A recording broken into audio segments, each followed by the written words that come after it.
Este é um mapa dos recursos eólicos do mundo. Com ele, podemos ver por que as planícies centrais da América têm, de longe, as maiores concentrações de turbinas eólicas do país.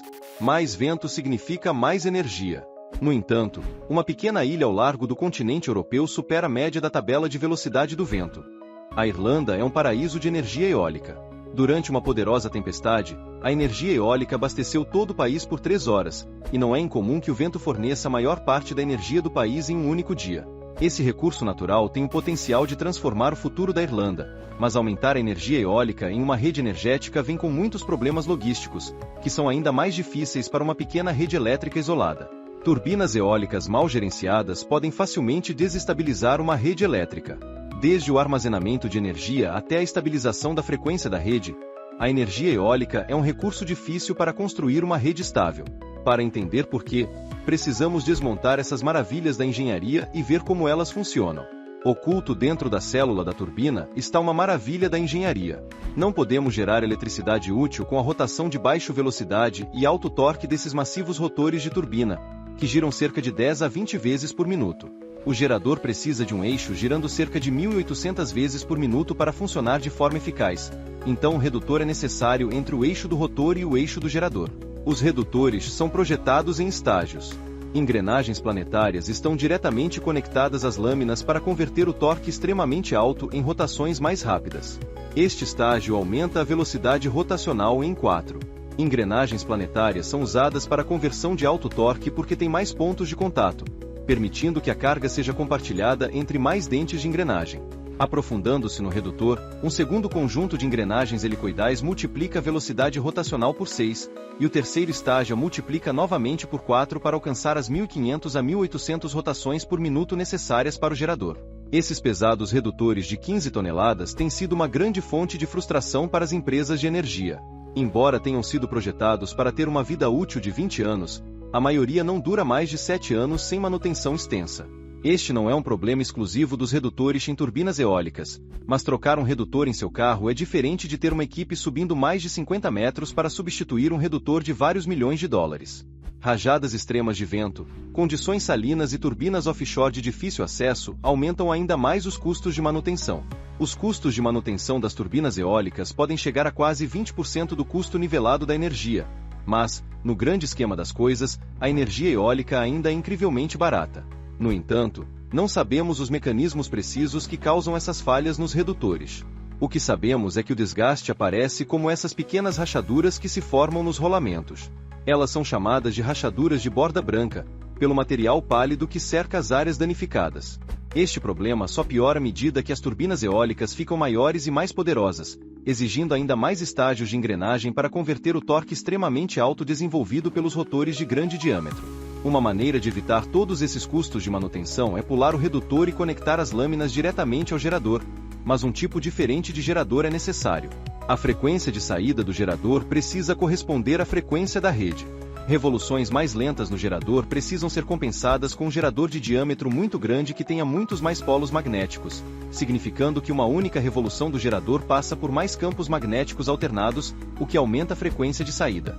A maior turbina eólica já feita, a Yacht-X, usa um sistema de acionamento direto. Você pode ver o gerador de grande diâmetro posicionado diretamente atrás das lâminas aqui. Este disco do rotor tem 10 metros de largura, com 200 polos, e pesa 250 toneladas.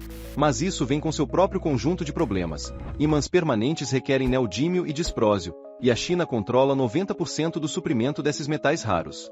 Infelizmente, negociações comerciais e embargos levam a custos de materiais flutuantes, que adicionam risco e complexidade extra às turbinas eólicas de acionamento direto. A Irlanda está testando essas novas turbinas eólicas no Parque Eólico de Galway. As lâminas eram tão grandes que a estrada, passando por baixo da ponte ferroviária Latalha, teve que ser rebaixada para facilitar o transporte das lâminas das docas próximas. Leva anos para avaliar o benefício de novas tecnologias de energia como esta, mas à medida que as turbinas eólicas ficam maiores e mais caras, os sistemas de acionamento direto se tornam mais atraentes. O próximo desafio é fazer a eletricidade gerada dentro desses geradores corresponder à frequência da rede, quando a velocidade do vento muda constantemente. A frequência da corrente criada pelos geradores de ímã permanente corresponde à velocidade do eixo. Se a Irlanda quiser que o gerador produza a norma dos Estados Unidos de 60 Hz, poderíamos projetar um rotor para girar 1.800 vezes por minuto com 4 polos, 2 ao norte e 2 ao sul. Isso resultaria em 60 ciclos por segundo. Isso precisa ser exato.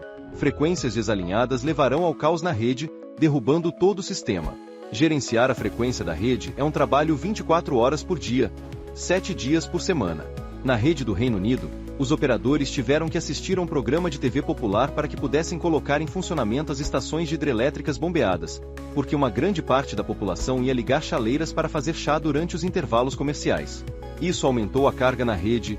Sem um aumento correspondente na oferta, a frequência teria caído. A rede é muito sensível a esses deslocamentos. Uma pequena mudança de 1 Hz pode trazer muita destruição. Durante a onda de frio de 2021 no Texas, a rede ficou incrivelmente próxima de 59 Hz. Ela estava prestes a entrar em um apagão em larga escala que duraria meses. Muitas pessoas culpavam apenas as turbinas eólicas que não estavam funcionando por causar esse problema, mas elas foram apenas parcialmente culpadas, já que as estações de gás natural também falharam. Enquanto a rede do Texas também se recusa a se conectar à rede mais ampla da América do Norte para evitar regulamentações federais, curiosamente, o Texas também é uma rede elétrica isolada que possui uma grande porcentagem de energia eólica. O problema com a energia eólica é que ela é incapaz de aumentar a frequência da rede se ela cair. Turbinas eólicas são não síncronas, e aumentar a porcentagem de energia eólica na rede requer infraestrutura adicional para manter uma rede estável. Para entender o que não síncrono significa, precisamos mergulhar novamente na engenharia das turbinas eólicas. As primeiras turbinas eólicas elétricas conectadas à rede foram projetadas para girar o eixo do gerador a exatamente 1800 RPM. Os ventos predominantes ditavam o tamanho e a forma das lâminas. O objetivo era fazer com que as pontas das lâminas se movessem a cerca de 7 vezes a velocidade do vento predominante. As pontas das lâminas foram projetadas para entrar em stall se a velocidade do vento aumentasse. Isso permitiu que tivessem um controle passivo e mantivessem as lâminas girando a uma velocidade constante. Embora isso permitisse que as turbinas eólicas fossem conectadas diretamente à rede, a velocidade rotacional constante induzia grandes forças nas lâminas.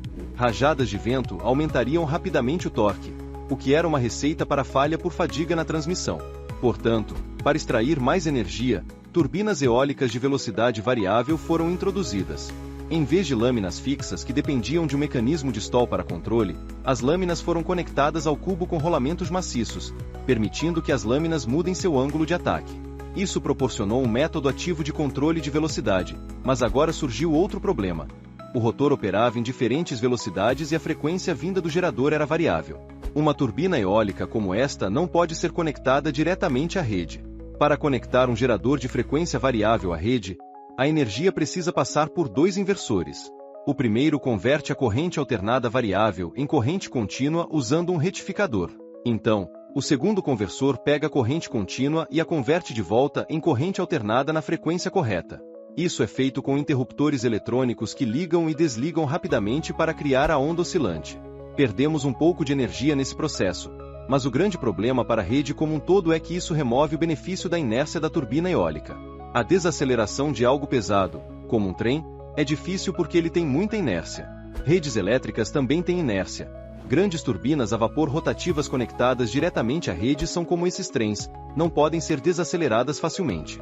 Assim, uma rede com muitas turbinas grandes, como usinas nucleares e de carvão, pode lidar com uma grande carga que aparece de repente e não experimentará uma queda repentina na frequência da rede. Isso ajuda a suavizar aumentos súbitos na demanda da rede e dá aos operadores da rede mais tempo para trazer novas fontes de energia. Quando as turbinas têm inércia, pois são grandes massas rotativas, mas esses inversores significam que suas massas não estão conectadas diretamente à rede, assim, sua inércia não pode ajudar a estabilizar a rede. Os painéis solares sofrem do mesmo problema, mas eles não podem adicionar inércia de jeito nenhum, já que não se movem. Isso é um problema para as energias renováveis que pode se tornar uma vulnerabilidade crítica quando políticos pressionam para aumentar a porcentagem de renováveis em uma rede sem considerar os impactos que isso pode ter na estabilidade da rede. Infraestrutura adicional é necessária para gerenciar esse problema, especialmente à medida que fontes de energia mais antigas que realmente fornecem inércia começam a ser desativadas, como usinas de carvão. Mas a Irlanda teve uma solução criativa para esse problema.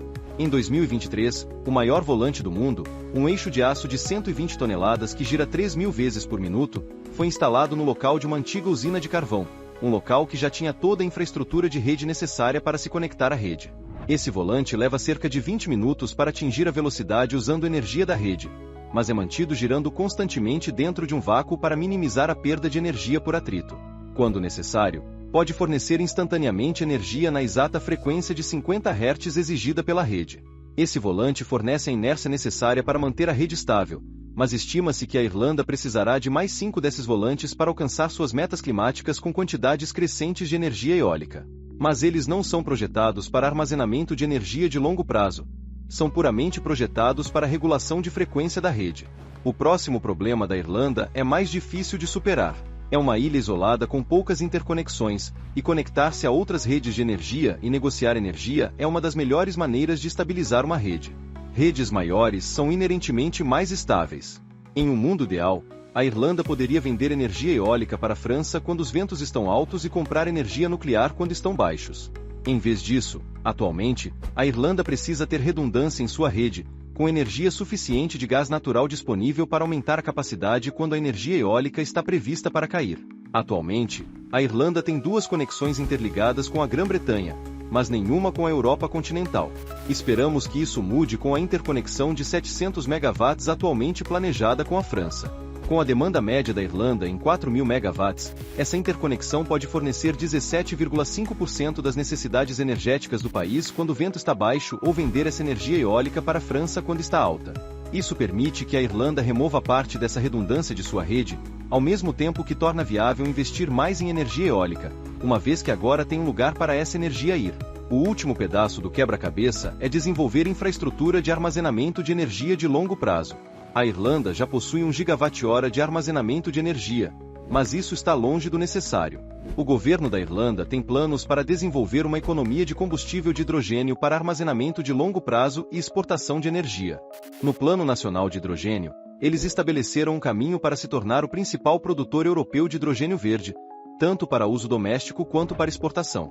Com a abundância de água doce da Irlanda, e a localização privilegiada ao longo de rotas de navegação mundial, a Irlanda está muito bem posicionada para desenvolver uma economia de hidrogênio.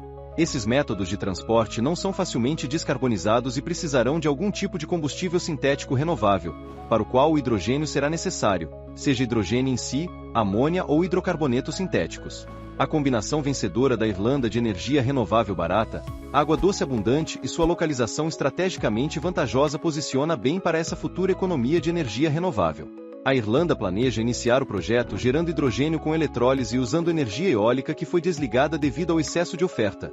É basicamente energia gratuita. À medida que o mercado amadurece, a fase 2 do plano é finalmente começar a aproveitar o vasto potencial de energia eólica da Irlanda exclusivamente para a produção de hidrogênio, com a meta ambiciosa de 39 TWh de produção até 2050 para uso em armazenamento de energia, combustível para transporte e aquecimento industrial. A Irlanda está legalmente obrigada pela legislação da UE a alcançar emissões líquidas zero até 2050.